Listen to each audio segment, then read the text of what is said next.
My channel ज्ञान की गरीबी। आज हम बात करने वाले हैं raw materials used for culture media के बारे में, जो कि माइक्रोबायोलॉजी का जो है फर्स्ट यूनिट का एक टॉपिक है थर्ड सेमेस्टर के अंदर। इसके जो नोट्स है वो हमने नीचे डिस्क्रिप्शन बॉक्स में इसका लिंक दे दिया है, तो आप वहां से जो है डाउनलोड कर सकते हैं।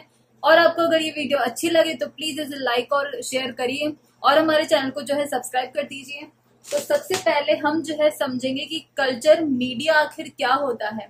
तो जो कल्चर मीडिया होता है वो क्या होता है, एक ऐसा मीडियम होता है जो कि प्रिपेयर किया जाता है माइक्रोबियल ग्रोथ के लिए। जैसे उसके अंदर, उस मीडियम के अंदर जो माइक्रोब्स जो होते हैं वो ग्रो कर सकते हैं इजीली, तो इसलिए उसको हम न्यूट्रिएंट्स जो है वो प्रिपेयर किए जाते हैं ताकि उसके अंदर हम ग्रो कर पाए। उसके बाद में है कि इसका जो मोस्ट कॉमन जो कल्चर मीडिया होता है वो होता है अगार का। तो न्यूट्रिएंट अगार जो है कॉमन लेबोरेटरी मीडियम है जिसको हम यूज करते हैं कई बैक्टीरियल स्पीसीज की ग्रोथ के लिए। उसके बाद में हम अब जो है कॉमन इंग्रेडिएंट्स की बात करेंगे कि किस किस चीज जो है वो इंक्लूडेड होती है, कौन कौन सी चीज जो है वो इंक्लूडेड होती है कल्चर मीडिया के अंदर। तो सबसे पहला जो इंग्रेडिएंट है वो है वाटर। तो वाटर भी जो है वो कोई सा भी हम इसमें ले सकते हैं, जैसे प्योर हो गया, डिस्टिल्ड वाटर हो गया, टैप वाटर हो गया। तो तीनों तरह के जो वाटर होते हैं वो हम यूज कर सकते हैं कल्चर मीडिया को प्रिपेयर करने के लिए। उसके बाद में अब इसके अंदर जो है हम कई वेरियस ऑर्गेनिक या फिर इनऑर्गेनिक कंपाउंड जो है वो भी इसके अंदर हम डिसॉल्व करते हैं। और उसके बाद में जो सेल का जो प्रोटोप्लाज्म होता है उसमें 70 to 80% जो है वाटर प्रेजेंट होता है और वो एक्ट करता है।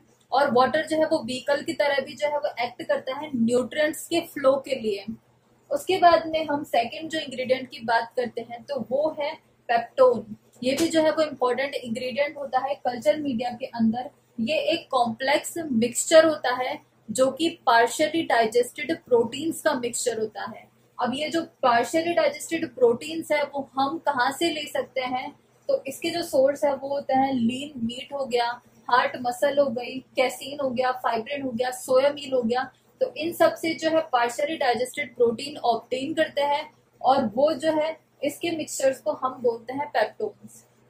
उसके बाद में जो इसके इम्पोर्टेंट कॉन्स्टिट्यूएंट्स होते हैं वो होते हैं प्रोटीएसेस हो गई, अमीनो एसिड्स हो गए, इनऑर्गेनिक सॉल्ट्स जैसे फॉस्फेट्स, पोटेशियम, मैग्नीशियम, तो और ग्रोथ फैक्टर्स जो कि होते हैं निकोटिनिक एसिड और राइबोफ्लेविन। तो ये सब जो है इसके कॉन्स्टिट्यूएंट्स होते हैं। इसके बाद में जो पेप्टोन्स होते हैं वो मेनली क्या काम करते हैं, तो जो पेप्टोन्स होते हैं वो मेनली जो नाइट्रोजनस मटेरियल होते हैं उसको जो है सप्लाई करने का काम करते हैं। और ये जो है बफर की तरह भी जो है वो एक्ट करते हैं। बफर की तरह मतलब पीएच जो है वो मेंटेन करते हैं, तो ऐसे ये जो है वो वर्क करते हैं। उसके बाद में जो पेप्टोन्स होते हैं उसकी स्टोरेज के बारे में बताया कि पेप्टोन्स जो है इन्हें टाइटली क्लोज्ड कंटेनर्स में जो है वो रखा जाता है, क्योंकि ये जो है वो हाइग्रोस्कोपिक नेचर में होता है। क्योंकि ये हाइग्रोस्कोपिक मतलब एयर की जो प्रेजेंस में जो है ये रिएक्ट कर जाते हैं, तो उसके अंदर क्या होता है कि ये जब एयर से एक्सपोज हो जाते हैं तो ये जो है वो स्टिकी हो जाते हैं नेचर में। तो ये था पेप्टोन्स का। सो गाइस, अब जो नेक्स्ट इंग्रेडिएंट है कल्चर मीडियम का वो है यीस्ट एक्सट्रैक्ट। तो ये जो यीस्ट एक्सट्रैक्ट है वो हम कैसे प्रिपेयर करते हैं, तो ये जो है वो बेकर्स यीस्ट या फिर सैक्रोमाइसिस की जो सेल्स होती हैं उसके द्वारा जो है इसको प्रिपेयर किया जाता है। और इसके अंदर जो है क्या क्या प्रेजेंट होता है, इसके अंदर जो है कार्बोहाइड्रेट्स प्रेजेंट होते हैं, अमीनो एसिड्स प्रेजेंट होते हैं, ग्रोथ फैक्टर्स प्रेजेंट होते हैं और कुछ इनऑर्गेनिक सॉल्ट्स जो है वो इसके अंदर प्रेजेंट होते हैं। इसके बाद में ये जो है वो कैसे यूज किया जाता है, ये जो है एज अ विटामिन के सोर्स की तरह जो है वो यूज किया जाता है और एज अ सब्स्टिट्यूट यूज किया जाता है मीट एक्सट्रैक्ट की बदले। उसके बाद में अगर हम मीट एक्सट्रैक्ट की बात करें तो ये जो है वो कैसे प्रिपेयर किया जाता है, तो मीट जो एक्सट्रैक्ट है उसे लीन मीट के द्वारा जो है वो प्रिपेयर किया जाता है। एक प्रोसेस होती है हॉट वाटर एक्सट्रैक्शन प्रोसेस, उसके द्वारा जो लीन मीट है उससे हम प्रिपेयर करते हैं मीट एक्सट्रैक्ट। उसके बाद में इसके अंदर जो है क्या क्या प्रेजेंट होते हैं, तो इसके अंदर जो है gelatin, peptones, amino acids, creatinine, creatine, purines, mineral salts, carbohydrates और ग्रोथ फैक्टर्स, जिसके अंदर आते हैं thiamine, nicotinic acid, riboflavin, pyridoxine और पेंटोथेनिक एसिड। तो ये सब जो है इसके अंदर ओवरऑल प्रेजेंट होता है मीट एक्सट्रैक्ट के अंदर। सो गाइस, अब जो नेक्स्ट और लास्ट जो इंग्रेडिएंट है कल्चर मीडिया का वो है अगार। और ये जो है वो एक लॉन्ग चेन होती है पॉलीसेक्राइड की, जो कि हमें मिलती है सी वीड्स, जो एल्गी होती है उससे जो है हम ऑब्टेन करते हैं अगार को। तो मेनली जो एल्गी जो अगार को यील्ड करती है वो होती है एगेरोफाइट्स नाम की। तो इसके अंदर इंक्लूडेड होती है जो स्पीसीज वो होती है जेलिडियम, ग्रेसिलेरिया, हाइफी, जेलिडेगा और सेरेमियम। तो ये सब जो है वो अगार को जो है ऑब्टेन करने के लिए यूज की जाती है। उसके बाद में है कि अगार जो है दो पॉलीसेक्राइड्स का मिक्सचर होता है, जैसे एग्रोज जो कि 70% होता है और एगेरोपेक्टिन जो कि 30% जो है वो प्रेजेंट होता है। उसके बाद में इसके अंदर जो है और भी कुछ चीजें जो है वो प्रेजेंट होती है, जैसे कैल्शियम हो गया, क्लोरीन हो गया, मैग्नीशियम हो गया, सल्फेट हो गया और आयरन। तो ये सब भी जो है वो इसके अंदर प्रेजेंट होते हैं।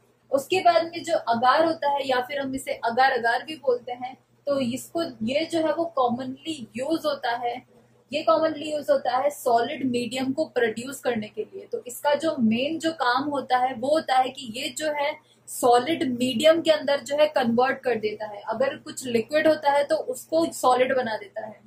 उसके बाद में इसकी कुछ प्रॉपर्टीज के बारे में हम अगर बात करें तो इसकी प्रॉपर्टीज में आता है सबसे पहला कि ये जो है वो डिफरेंट जो सी वीड्स एल्गी होती है उससे जो है प्रिपेयर किया जाता है। उसके बाद में ये जो है वो अच्छा सॉलिडिफाइंग एजेंट होता है, सॉलिड में जो है वो आसानी से कन्वर्ट कर देता है वो।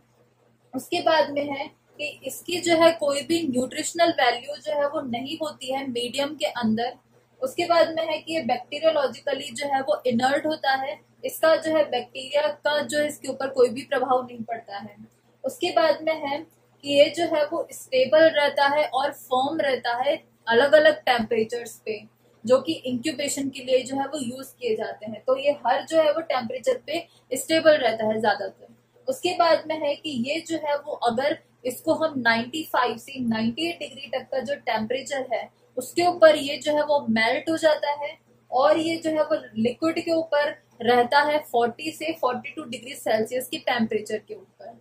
इसके बाद में है कि ये जो है वो इजीली अवेलेबल हो जाता है, इसीलिए जो है ये मिल जाता है आसानी से और ये इकोनॉमिकल भी जो है वो होता है। सो अब हम जो है इसकी पूरी कंपोजिशन पढ़ेंगे कि अगार जो है वो किस किस कंपोजिशन से बना हुआ होता है। सो गाइस, अब जो न्यूट्रिएंट अगार होता है इसकी जो है ये पूरी कंपोजिशन होती है कि किस किस क्या क्या जो है इसके अंदर प्रेजेंट होता है। तो सबसे पहला जो इसके अंदर कंपाउंड होता है वो होता है यीस्ट या फिर मीट या फिर बीफ का एक्सट्रैक्ट। तो ये जो कंपाउंड होता है वो जो है 10 ग्राम के अमाउंट में जो है इसके अंदर प्रेजेंट होता है और इसका जो फंक्शन या फिर यूज होता है इस कंपाउंड का, ये एज अ सोर्स जो है वो यूज होता है कार्बोहाइड्रेट्स का सोर्स, अमीनो एसिड्स का और दूसरे जो ग्रोथ फैक्टर्स होते हैं, तो इन सब का जो सोर्स होता है उसकी तरह जो है ये कंपाउंड यूज होता है। उसके बाद में सेकंड जो कंपाउंड है वो है पेप्टोन। तो जो पेप्टोन है वो भी जो है 10 ग्राम के अमाउंट में जो है इसके अंदर प्रेजेंट होता है और ये जो है इसका फंक्शन ये होता है कि ये जो है यूज होता है as a source amino acids के लिए, नाइट्रोजन के लिए, सल्फर के लिए, फास्फोरस और ग्रोथ फैक्टर्स के लिए ये जो है वो एज अ सोर्स यूज होता है।